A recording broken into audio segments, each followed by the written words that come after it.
Saudara, tender penggantian gorden untuk rumah dinas jabatan anggota DPR dimenangkan oleh peserta yang menawarkan harga 43,5 miliar rupiah. Pemenang tender ini justru peserta dengan harga penawaran tertinggi. Bagaimana tanggapan dari Badan Anggaran DPR? Apakah tender ini bisa dibatalkan? Saya akan langsung tanyakan kepada Ketua Badan Anggaran DPR, Said Abdullah, serta Koordinator Masyarakat Anti Korupsi Indonesia, MAKI, Boyamin Saiman. Selamat malam, Bapak-Bapak. Selamat malam. Oke, Bung Boyamin, saya ke Pak Said Abdullah terlebih dahulu ya, Pak Said. Jadi sebenarnya pertanyaan pertama, soal besaran anggaran. Kenapa 48,7 miliar rupiah? Apa dasarnya anggaran sedemikian besar untuk sekedar gorden? Saya ini sebenarnya begini, sebagai Ketua Badan Anggaran DPR, pasti tidak pernah terlibat langsung urusan unit satuan di setiap kementerian lembaga. Di Banggar itu yang dibahas adalah pasti gelondongan saja untuk sinkronis antar kementerian dan lembaga. Tentu tidak semudah itu, masih ada faktor pembiayaan, ada below the line, ada above the line dan sebagainya. Namun mari kalau kita ingin fokus ke persoalan gorden ini yang 43 miliar ini, memang kalau kondisi dikaitkan dengan pemulihan kondisi ekonomi sekarang, maka kemudian pasti akan membuat gaduh. Bukan soal kenapa sih pemenang yang penawar tertinggi 43,5 miliar dimenangkan. Apakah sesuai dengan Perpres nomor 12 yang diperbarui sebelumnya Perpres nomor 16 tahun 18 itu sudah terpenuhi. Dari sisi itu sebenarnya terpenuhi karena penawaran terendah dari 3 ketentuan metode evaluasi adalah penawaran terendah kalau itu persoalannya adalah program yang memang perlu cepat dan prioritas. Tapi kalau tidak prioritas, diukur dari nilai dan lamanya dan sebagainya, pasti itu tidak akan masuk. Nah, menurut hemat saya belum bicara dengan Pak Agung, Ketua BURT kita yang dari Demokrat. Bagi kami, sebagai pimpinan Banggar, karena kami kan selalu berupaya bagaimana DPR ini transparan dalam setiap aktivitas, apapun itu. Mau anggaran, mau pengawasan, mau pembuatan undang-undang. Dibuka aja sedemikian rupa sebagaimana APBN dibahas di Badan Anggaran. Pak Said, tapi pertanyaan saya sebenarnya apakah wajar harga sekian, anggaran sekian besar untuk urusan gorden? Bagi saya tidak wajar. Bagi saya tidak perlu. Untuk apa lagi gorden DPR itu sesungguhnya? Padahal setiap anggota tanpa dianggarkan oleh negara bisa buat gorden sendiri-sendiri kok, daripada begitu diumumkan di publik sedemikian rupa dahsyat mukul muka setiap anggota DPR. Padahal kayak seperti saya nggak tahu apa-apa itu sesungguhnya. Begini. Tapi secara moral saya kan harus bertanggung jawab. Begini Pak Said, yang jadi masalah adalah ketika kami tanya sama Banggar bilang ini adalah semua pengajuan hanya masuk istilahnya lewat doang di Banggar. Sementara kalau kami tanyakan kepada anggota DPR, kata mereka loh anggota DPR nggak tahu apa-apa, itu kan urusannya Banggar. Jadi sebenarnya yang menganggarkan ini siapa, yang mengizinkan ini siapa, yang kemudian memilih pemenang tender dengan harga tertinggi itu siapa Pak Said? Yang pertama, saya bertanggung jawab terhadap seluruh anggaran DPR RI. Seluruh anggaran KL. Karena di tangan saya lah sebagai Ketua Banggar, itu semua disepakati bersama-sama di DOK. Tapi ingat, DPR itu anggarannya 5,714 T. Kena potongan, diblokir 5% menjadi 5.428. Maka kami yang mengalokasikan itu. Tapi isi terhadap alokasi itu tidak boleh menjadi kewenangan Badan Anggaran. Karena itu kewenangan di setiap KL masing-masing, kewenangan di setiap BURT. Baik, saya beralih. Sama kesekjenan. Oke, saya beralih ke Bung Boyamin kalau begitu. Sebelum kita nanya, soalnya karena saya masih bingung ini siapa yang harusnya bertanggung jawab karena lempar-lemparan antara anggota DPR dan Banggar. Bung Boyamin, saya mau tanya. Saya bertanggung jawab. bukan nggak bertanggung jawab, saya bertanggung jawab terhadap besarannya. Ya, saya punya tanggung jawab moral. Maka saya berhak menyatakan, batalkan saja 43 miliar itu. Karena Setuju, bagian Pak dari Said. tanggung jawab saya. Oke, akan Tapi kalau rinciannya, memang tidak tahu apa-apa saya ini. Bung Boyamin, Kalau tanggapan rincian Anda? itu semua, karena tidak boleh. Gini Pak Said dan Sofi, saya makanya ini pakai baju zaman DPRD 97 di Solo, karena ini masih muat ternyata begitu. Saya pakai baju panitia rumah tangga. Ini pamer Kalau sisa dulu puasa zaman dulu- ya? Dan ini, saya menolak waktu itu anggaran untuk tali asih setelah mau berakhir jabatan, itu untuk diberi cincin gitu, masing-masing orang. Dan saya menyatakan menolak dan kemudian batal. Gitu. Jadi artinya proses ini kalau ayam dan telur siapa yang duluan. Gitu. Sebenarnya semua bertanggung jawab sebenarnya dalam posisi ini. Semua anggota DPR tidak bisa berdalih, wah saya cuma anggota biasa, saya tidak ngerti apa-apa. Saya punya tanggung jawab, saya bertanggung jawab. Ya gitu. Artinya sekarang tinggal satu suara menyatakan menolak dan minta dibatalkan. Itu aja Pak Said sebenarnya untuk Saya seluruh clear. anggota Saya DPR. clear. Jangan sampai, dan banyak anggota DPR saya yakin, memang tidak semua anggota DPR akan tahu. Satu, karena apa? Karena bab urusan kesekjenan, bab urusan anggaran DPR, semua di badan urusan rumah tangga DPR. Kami paham Pak Said. Dibahas di situ. Jangan sampai badan anggaran seakan-akan membahas pada tingkat satuan 3. Itu tidak boleh. Ya. Paham Pak Tapi Said? saya bertanggung jawab terhadap keseluruhan anggaran kesekjenan dan DPR. Bung Boyamin silakan. Oleh karenanya, clear Makanya saya saya nyatakan, nyentil batalkan ke- saja. Halo Pak Said.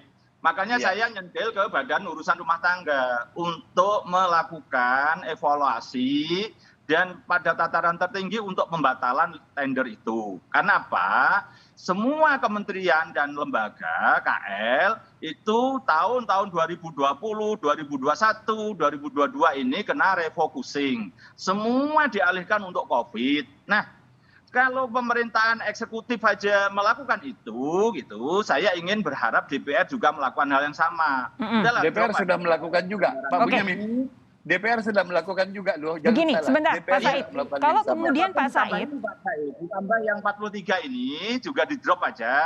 Karena sudah menjadikan polemik dan seperti saya dikatakan Pak Said tadi diakui menampar semua muka anggota DPR. Jadi kalau ini masih dalam pengertian berharap masyarakat memberikan apresiasi pada DPR, maka ujung tertinggi adalah di drop dan kemudian dialihkan untuk COVID. Bentuknya apapun monggo, gitu kan. Jadi ini punya kewenangan penuh gitu, karena saya contohkan kemarin Pak, di Kota Tangerang itu tahun 2021 pengadaan seragam yang kainnya itu dari Louis Vuitton gitu bahkan. Setelah rame kemudian ketua DPRD-nya juga membatalkan begitu. Jadi itu hal yang ini soal batal membatalkan. Soal batal membatalkan. Karena Pak Said kewenangan penuh di DPR ini. Gitu. Nah, itu dia. Karena Contohkanlah, berikan contoh kepada eksekutif dan juga kepada rakyat bahwa DPR peduli terhadap rakyat dan kemudian apapun ini gorden kalau 90 juta per rumah ini sudah sangat mewah. Oke. Kedua saya Bung juga Boyamin? beberapa kali ke rumah dinas di Kalibata melihat bahwa korden-kordennya masih bagus juga gitu loh. Jadi dan kedua juga kalau perlu ya hanya dicuci aja lah kusam-kusam dikit gitu loh. Jadi sesuatu yang tidak urgen sama sekali gorden ini untuk apa sebenarnya gitu loh. Jadi ini yang Bung Boyamin, berharap itu betul-betul anggota DPR membatalkan itu. Bung Boyamin, Pak Said, sekarang ketika Pak Said sebagai ketua Banggar di DPR sudah bilang bahwa udahlah batalkan saja. Apakah artinya ini akan dibatalkan sesegera mungkin atau masih harus ada perguliran lagi karena sampai yang kami tahu sampai dengan sekarang ini masih terus berlanjut Pak Said? Begini, ini masih reses. Insya Allah saya pikir begitu masuk setelah insya Allah tanggal 17 kita semua anggota DPR masuk. Maka prioritas pimpinan DPR akan memanggil kesekjenan, minta penjelasan, dan BURT juga. Saya hakul yakin, karena 43 miliar ini sudah menjadi kontroversi sedemikian rupa, kita tidak perlu berbicara soal besar dan kecilnya, karena nanti akan menjadi relatif. Tapi sebagaimana disampaikan tadi, bahwa ini adalah bagian bentuk kepedulian kepada masyarakat yang masih dalam kondisi pemulihan dari pandemi, maka saya pun akan berupaya agar senantiasa proyek ini dibatalkan saja. Karena tidak ada manfaat bagi siapapun sebetulnya. Ya, Bung Boyamin Dan lebih silakan. dari itu, saya minta tolong Pak Bunyamin, kalau ini melihat ada pelanggaran terhadap hukum, ada tindak pidana, monggo langsung saja laporkan kepada aparat penegak hukum. Itu permintaan saya. Oke, Bung Boyamin silakan. Ada dua yang ingin saya sampaikan. Jadi kalau Pak Said itu sudah mengatakan ini akan dibatalkan, meskipun baru sikap pribadi, saya yakin ini, saya tahu bahwa Pak Said itu, apa kata Pak Said, semua akan ikut kok. Jadi saya yakin ini akan Ya dibatalkan. Allah. Wah. Bahaya bos kita satu Saya ini. yakin. Jadi saya percaya Pak Said, nanti saya yakin ini akan diikuti oleh teman-teman yang lain, karena kalau konteks anggaran dan konteks apalagi ini menyangkut, meskipun ini badan urusan rumah tangga, ketua badan urusan rumah tangga Pak Agung itu misalnya, saya yakin ini tektokan juga sudah pada posisi tataran tentu, tinggal mereka menunggu reses selesai dan saya yakin akan dibatalkan. Saya yakin pimpinan DPR pun akan setuju dan seluruh anggota setuju. Tapi kalau tidak setuju ya nanti menimbulkan polemik lagi, dan yang saya kasihan anggota DPR, karena saya apapun bukan bekas alumni meskipun DPR palsu karena DPRD Solo gitu. Tapi yang kedua adalah kalau bicara Tetap DPR, Pak, tetap DPR gak ada palsu-palsuan. Oke, silakan yang kedua. Kalau bicara pelanggaran hukum, Pak, ini kan kalau sistem tender itu harus ditunggu sampai pembayaran 100%. Ya. Baru nanti ada jurisprudensi juga, pengadaan BUS Jakarta, Transjakarta dulu, ada penawar tertinggi yang dimenangkan. Kemudian setelah diaudit oleh LKPP dan juga diaudit oleh BPKP dan dibawa ke KPPU, maka pengguguran dua perusahaan yang nawarnya lebih rendah itu dianggap mencari-cari dan hanya sekedar mencari kesalahan, dan kemudian dianggap selisih antara penawar tertinggi tadi yang dimenangkan dengan penawar terendah itu kerugian negara dalam kasus pengadaan busway Transjakarta. Itu ada. Jadi saya juga tidak berharap Pak Said nanti ini kemudian jadi polemik, jadi kasus hukum. Nah, untuk menuju tidak ke sana, saya yakin itu dibatalkan aja, selesai. Jadi kalau toh kemarin ada dugaan ini ada yang yang murah itu dibatalkan, digugurkan, dicari-cari kesalahan, itu biarlah itu kita tutup aja. Dan kemudian selesai polemik masyarakat, dan masyarakat ini Pak lebih Bunyamin, bagi saya sesungguhnya bukan soal yang dua atau apapun. Tapi kalau ini mengusik nurani masyarakat, juga menjadi kontroversi di publik, tidak ada manfaatnya kalau ini diteruskan juga. Kalau toh diteruskan, anggota DPR semua gordennya baru, juga itu akan menjadi meme yang tidak baik bagi publik. Kami ingin membangun DPR yang akuntabel, ingin membangun DPR yang transparan. Kami tidak mau dicederai oleh hal-hal yang tidak perlu sesungguhnya dilakukan. Bapak-bapak, ya? Ya, saya kira perdebatan ini dicukupkan segini aja, karena kalau saya sudah yakin Pak Said Abdullah. Oke, enggak gini, saya cuma mau kasih disclaimer bahwa kami tim dari Sapa Indonesia Malam tadi sudah berusaha untuk menghubungi Sekjen DPR namun tidak berkenan untuk hadir. Tapi saya mau tanya pertanyaan terakhir untuk Pak Boyamin. Kira-kira kalau sudah seperti ini kan masalahnya apa ya? Gorden gitu. Saya juga paham gorden adalah bagian yang cukup penting untuk rumah, tapi ya nggak sampai 80-90 juta juga per rumah begitu. Apa kira-kira menurut Anda harus ada evaluasi ulang setelah kejadian ini dan mungkin pengumuman peserta tender?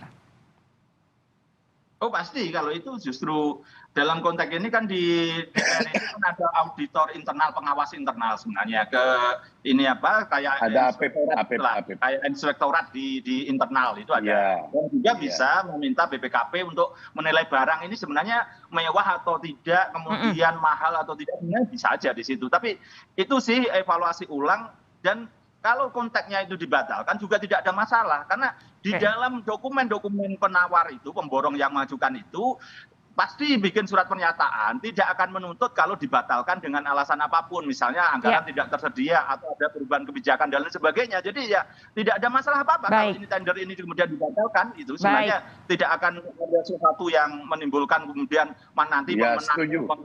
Argumen yang disampaikan oleh Pak Bunyamin itu benar. Jadi sehingga kita itu tidak perlu berkutat kepada bagaimana kalau pemenang yang dibatalkan akibat hukum dan sebagainya. Nggak ada ya? kita Baik. akan tahu seperti Nah, apa. ini karena saat ini, malam hari ini kita sudah dengar langsung dari Ketua Banggar DPR bahwa Ketua Banggar setuju untuk ini dibatalkan. Kita nantikan nanti setelah reses apa yang akan terjadi karena betul-betul mengundang kritik yang sangat pedas dari masyarakat. Pak Said, terima kasih. Bung Boyamin, terima kasih sudah bergabung malam hari ini di Sapa Indonesia Malam. Kami nantikan kelanjutan isu ini ya. Selamat malam, Ya. Bapak-bapak. Baik, Terima kasih. terima kasih. Selamat malam. Pokoknya reses langsung digedok aja nanti. Baik, itu yang kita harapkan. Terima kasih.